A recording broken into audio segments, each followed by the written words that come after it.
Hello everyone, back tuning into today's second video. Going to have a look at the weather for the next week to 10 days. For today's second video, that's going to take us to around the 7th of November. We'll be able to extend out beyond that with the extended GFS and ECM ensembles. So we run to around a couple of weeks. Have a look at CFSV2 at the end of video.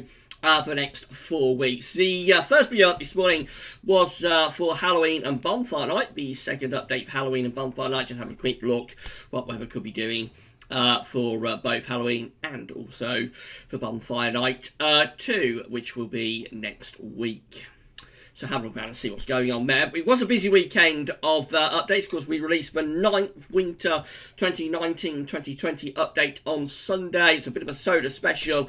Seems to have gone down very, very well. And we did a live stream on YouTube as well between 5 and 6 o'clock, which had an absolutely phenomenal response. So a big thanks to all of you for tuning into that live stream and asking your questions and getting involved in the chat. Thanks so much, everybody, for doing that. If you would like to replay the live stream, then it's embedded onto the homepage at gavsoffice.com, and you can also have a replay of it on the YouTube channel. Right, going to start off in the tropical Atlantic. So we have Tropical Storm Pablo just here. Now, Pablo actually went up to a Category 1 hurricane yesterday, just very, very briefly. It's back down to a tropical storm now. If we click on Pablo, we can see it's going to go post-tropical at any time, really. So at the moment, it's still a tropical storm, but it's going to go post-tropical within the next few hours, maybe in the next few minutes. By the time you watch this in around an hour or so's time, it could be that National Hurricane Centre will have downgraded it from a tropical storm to a post-tropical storm. So it's going to push northwards, then get absorbed into an area of low pressure. At the moment, it's giving winds of 50 miles per hour, sustained winds of 50 miles per hour, with a center pressure of 990 millibars, and it's moving northwards at 5 miles per hour. There's also a disturbance area just there, that yellow X. If you have a quick look at that one, it is disturbance 1 with only a 10% chance of cyclone formation in the next 48 hours, only a 20% chance in the next 5 days. So at the moment, we don't have to worry too much about that one either, but of course we will keep an eye on what's happening in the tropical Atlantic in case we get any late tropical storms or hurricanes. Centering temperature continues to fall, so at the moment we are standing for October 2019 at 10.7, an anomaly of 0.2 of a degree below average. That's provisional up to yesterday, 27th of October. That's going to fall further over the next few days. We've got cold, frosty nights coming up tonight, and then again on Tuesday night, and then again on Wednesday night. So we're going to have 3 frosty nights, and I think it's going to drop down at least into the mid to low 10s.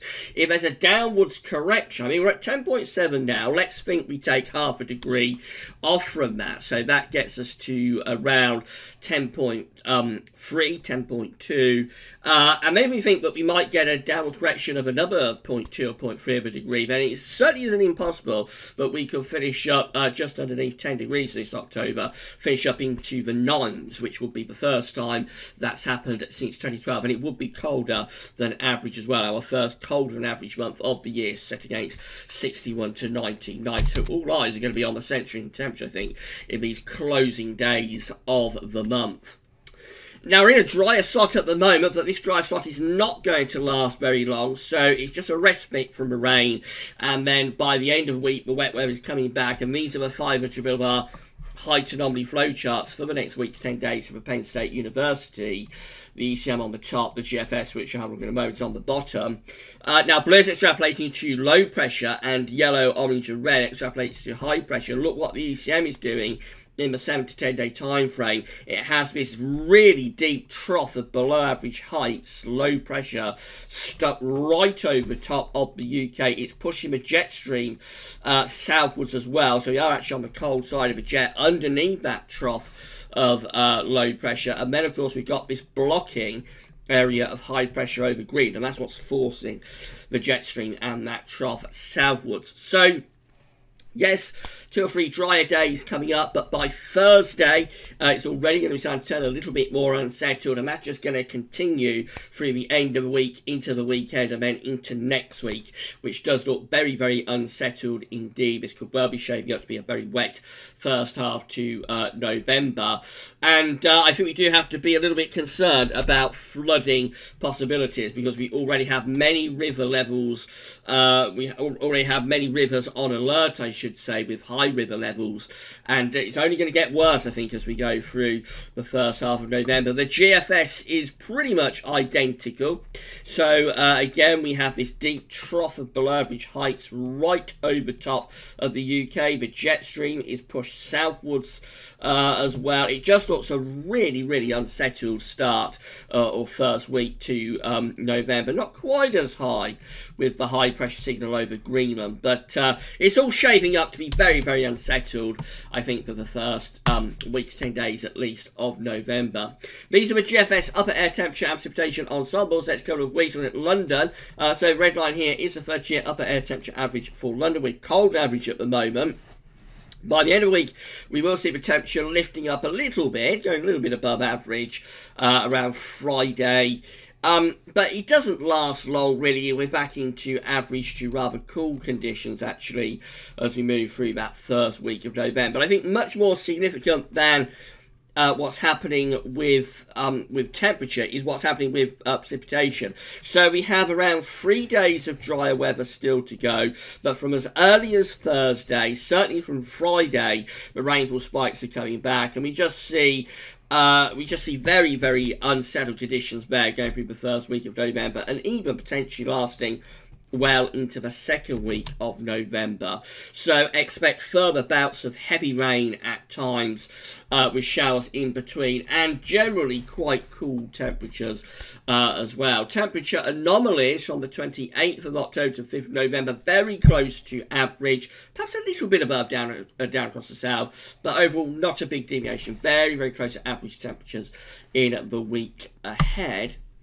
And already looking wetter than average on the precipitation anomaly from the 28th of October to the 5th of November. And this does encompass, of course, the 3 or so drier days that we're in at the moment. So you can imagine that by the time we get through to the end of the week and the weekend and the early part of next week, obviously we must be seeing a lot of wet weather to have that precipitation anomaly generally wetter than average, except across the far north of Scotland, where it's a bit drier than average up there. So that's how the GFS is looking for Thursday for Halloween. High pressure is already starting to break down on Thursday as low pressure begins to move in from off the Atlantic. Probably northern, eastern and central areas will have one last drier day on Thursday, maybe. But even that is under threat because these weather systems are coming in from off the Atlantic quite quickly. And by the end of the day, I think rain will be piling in to the west. And then that's a very unsettled looking chart that we have for Friday to end the week. Low pressure barreling in from off the Atlantic, bringing plenty of heavy rain with it. And then into next weekend, well, this is Saturday, that first low is moving off into the North Sea. We've got the next one in the Atlantic though, and that just pushes in as we go from Saturday through to Sunday. So probably turning very wet on Saturday night and through to Sunday with lots of heavy rain coming up as well. And then we keep that low pressure sort of stuck over top of the country through the early part of next week. There'll be showers or longer spells of rain rotating around that area of low pressure. By the middle of next week, that low is moving into the North Sea, but notice we've got another one there lurking out to our west-northwest. And as we get ourselves into day 10, which is Thursday, the 7th of November, in comes the next low, bringing not only heavy rain this time, but also some very strong winds as well, perhaps gales suggested there up the Irish Sea. And as we move into the more extended range, we keep this low pressure very close to us, but very gradually it starts to drift southwards as heights begin to rise to our north. We're starting to raise up some higher pressure to the north, and that allows that low pressure to slip away to the southwest. As we go to a very extended range, we actually begin to set up a Scandinavian high, have a go at turning the wind into the east. That's not a particularly cold easterly wind because the feeder there is kind of south of these. So the feeder there with that is coming up sort of from the Mediterranean and then coming around into Northern Europe like that, as opposed to being north of these, which would of course deliver cold air out of the Arctic and Siberia. But nevertheless, in November, Easter is always going to be quite cool, cloudy, chilly, damp affair. So probably going into perhaps a drier spell for the middle of November there, but I would have thought a lot of mist and murk and quite unpleasant conditions would be likely with that. But of course, that's a very long way out. It's 2 weeks away, and all we can say, but reliably within the next week to 10 days, it looks really, really unsettled again. GEM looks like that. High pressure is breaking down on Thursday, so have a couple of drier days, but it's on its way out by Thursday. Friday, in comes the low pressure from off the Atlantic, goes very, very unsettled as we get through to next weekend. That's a 975 millibar area of low pressure stuck right over top of the UK. That's bringing strong to gale force winds on its southern side across England and Wales, and no doubt plenty of wet weather as well. That's Sunday. The first low is clearing into the North Sea, but look at that. The next low is out into the Atlantic, and the GM rolls that in as we go through up to bonfire night, which is Tuesday the 5th of November. That's bringing wet and windy weather in from the west, looking very, very unsettled through this first week of November. That's as far as we can go with the GM. Today, 10, which is Thursday the 7th of November, and low pressure is in the ascendancy. It wasn't all that long ago when we was under high pressure all the time, and everyone was saying, when are we going to get some rain, and when we're going to get some low pressure? Well, what a change we've got now, because low pressure is well and truly in the ascendancy there by day 10, and there's no real sign of a ridge anywhere close to us at all. So that just would continue really unsettled and wet weather. This is the GEM. Again, the ridge of high pressure is breaking down on Thursday, so make the most of the rest of today, tomorrow and Wednesday. By Thursday, we're already starting to go back into unsettled conditions, and these unsettled conditions just develop further as we go through the weekend. So there we are on Sunday, the 3rd of November, with a I think central pressure value is 960 millibars to the west of Ireland. So that's really deep area of low pressure, and loads of rain will be piling in across the country with that as well. And we just keep this low pressure then going as we move into extended range with the ECM. Notice though, again, we've got the heights rising to the north, so we're beginning to see high pressure developing there, between Scandinavia and Greenland, which is increasingly forcing the jet stream. That's the black line, increasingly forcing the jet stream southwards with these areas of low pressure. It means that for Scotland, that's where the driest weather will be. Probably not completely dry, but the driest weather likely there. But for Ireland, England and Wales, that's where the wettest weather could be with this. That's how we finish up with the ECM at day 10, which is Thursday the 7th of November. I mean, low pressure is right over top of the country, so it's very unsettled, but I'm sure your eyes will be drawn to this area of high pressure that's building up over Scandinavia and to Iceland and Greenland. It looks like we're beginning to set up rather a large block, and we're beginning to pull the winds into the east, into Scotland. England and Wales still under that area of low pressure, not having easy winds. There's the upper air temperature. They aren't particularly cold at all up to day 10, but there is quite a deep cold pool that's sitting over Scandinavia. So if this low pressure was to go any further southwards, if the low was to begin to become centred somewhere around there, then I think we would actually start to pull in some of that cold air out of Scandinavia, certainly to Scotland. So it looks poised, the ECM, by day 10 to potentially start to bring some much colder weather to the northern part of the country. But up to day 10, the main story is, again, just lots and lots of wet weather coming up. These are the options that are on the table within the ECM ensembles today for day 10 from the Icelandic Met Office. This would be 7th of November, and they're all sort of variations of the same theme today, really. So it's the 7th of November, it's day 10. We have 22 members of the ECM ensembles with low pressure over and just to the west of us. another 13, including the operation and control run with low pressure over the country, but with more high pressure up to the north, that blocking area of high pressure getting itself going to the north. And that is, of course, forcing the jet stream and the low pressure just that little bit further south. But both this option and this option are very unsettled. 10 just here with low pressure over the top of the country again. A little bit more of a Scandinavian high with this one. So this is perhaps a little bit more of a battleground UK type situation, probably with weather fronts becoming stuck right over top of the UK, bringing copious amounts of rain. And 6 also with low pressure sort of over just a little bit to our west. They're going to be very unsettled too. So all options, all roads to day 10 lead to very, very unsettled and wet weather. That's how things are looking in 2 weeks' time in terms of the options, but we've got a little bit of variation creeping in then. This gets us to the 12th of November, so 15 members of the East ensembles with low pressure over country. Obviously, they're continuing the unsettled weather. 13 with low pressure up towards Greenland, and having that ridge to our northeast over Scandinavia taking over. So that is going drier, but also potentially quite cold, I think, with that potentially bringing cold easterly winds. 12 with high pressure centred sort of just over and to our east-southeast, mainly dry, probably trying to bring up southerly winds, but probably not overly warm. You have sort of scenario that could produce frost and fog.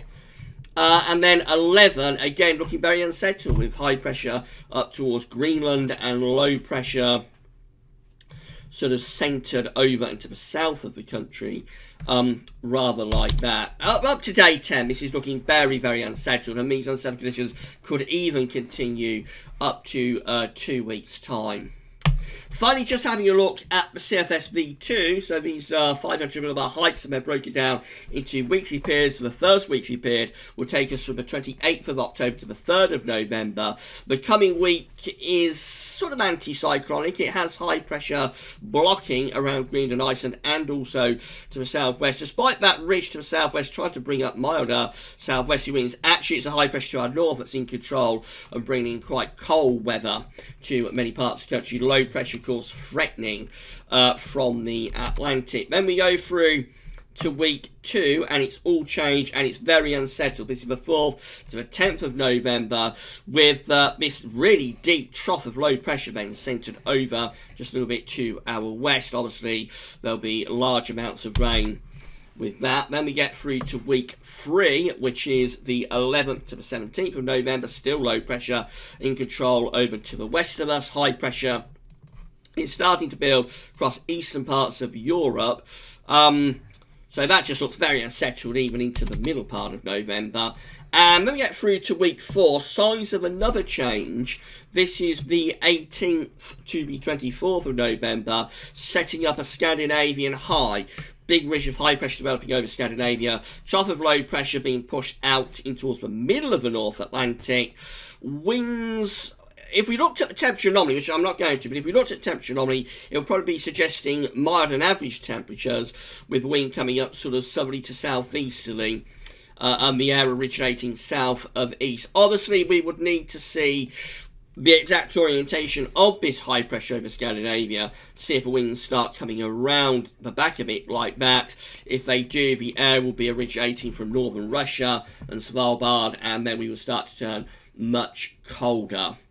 So, again, that's one of those scenarios that's poised between probably being, it wouldn't be overly mild, even with a southeasterly, actually, not in the second half of November. It would probably be very damp and murky and pretty grim with a southeasterly. If wind was northeasterly, then obviously that would start to turn things a lot colder.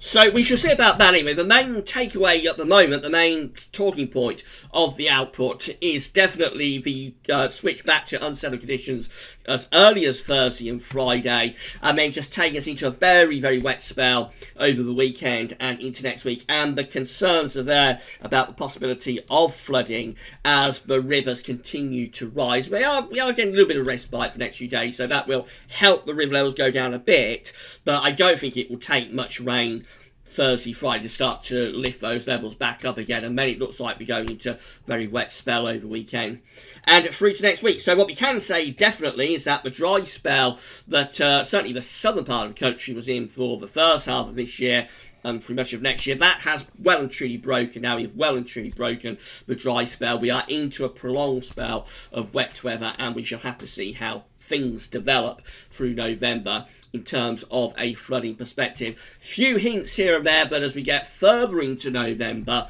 kind of like into the second week and up to the middle of the month, we might start to see things turning a bit colder as well. But I think the main story point at the moment, the main storyline is definitely with the rainfall and the chance of some very wet weather once more over the weekend and into next week. Right, tomorrow we're going to have a week 10-day video update. I'm not sure if I'll be able to do the ECM 30-day forecast tomorrow. See what time. I'm out in the morning tomorrow, so it just depends what time I get back and whether I get the 2 videos in or not. So there may or may not be an ECMWF 30-day look tomorrow. There will definitely be a week to 10-day video update though. Right, that's all for now, and thanks for watching.